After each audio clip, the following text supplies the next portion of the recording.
జిల్లా Hindupuram municipal budget సమావేశం రసబసగా సాగింది. సమావేశంలో మున్సిపల్ చైర్మన్ రమేష్ కుమార్ తో పాటు వివిధ పార్టీల కౌన్సిలర్లు ఉన్నారు. 2026-2027 సంవత్సరానికి సంబంధించి 375 కోట్ల బడ్జెట్ నివేదికను ప్రవేశపెట్టారు. అయితే సమావేశాన్ని వైసీపీ కౌన్సిలర్లు బహిష్కరించడంతో ఎన్డీఏ కూటమి కౌన్సిలర్లు బడ్జెట్ ను ఆమోదించినట్లుగా తీర్మానం చేశారు.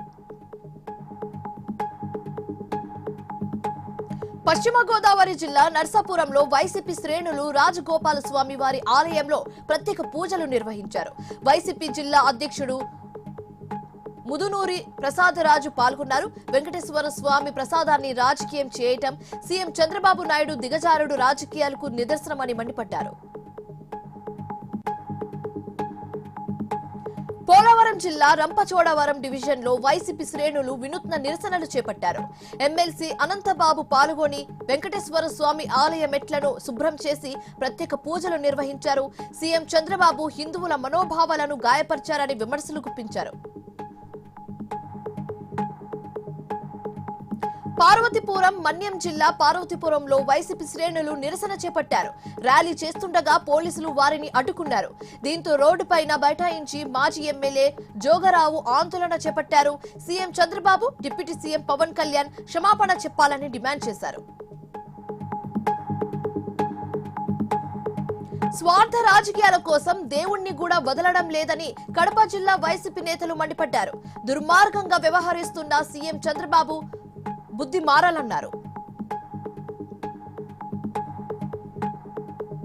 తిరుమలలో భక్తుల మనోభావాలను దెబ్బతీసేలా అర్జితం టికెట్లను అమ్ముకున్నారని టీడీపీ రాష్ట్ర అధికార ప్రతినిధి కోడూరు బాలసుబ్రహ్మణ్యం మండిపడ్డారు. లడ్డు కల్తీ చేశారన్నారు. పవిత్రమైన లడ్డును రుచి, వాసన, నాణ్యత లేకుండా చేశారని విమర్శించారు. హైదరాబాద్ చిక్కట్పల్లిలోని ఆర్టీసీ బస్ భవన్ లో అగ్ని ప్రమాదం చోటు చేసుకుంది.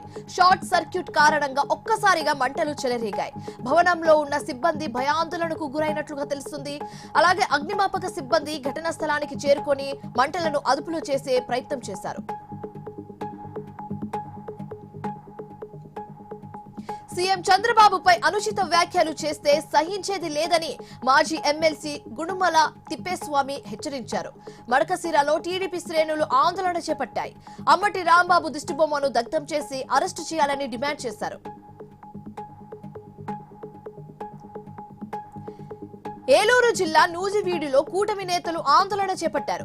సీఎం చంద్రబాబుపై మాజీ మంత్రి అంబటి రాంబాబు చేసిన అనుచిత వ్యాఖ్యలను తీవ్రంగా ఖండించారు. ఫోటోలకు చెప్పుల దండ వేసి దిష్టిబొమ్మలకు పెట్రోల్ పోసి నిప్పట్టించారు. మాజీ మంత్రి అంబటి రాంబాబుపై రాజమండ్రి సిటీ ఎమ్మెల్యే ఆదిరెడ్డి వాసు నిప్పులు చెరిగారు. క్యారెక్టర్ లేని ఆయన చంద్రబాబుని విమర్శిస్తారా అంటూ విరుచుకుపడ్డారు. మాజీ సీఎం జగన్ తమ వాళ్లను అదుపులో పెట్టుకోకపోతే వచ్చే ఎన్నికల్లో పోటీకి అభ్యర్థులు కూడా ఉండరని హెచ్చరించారు.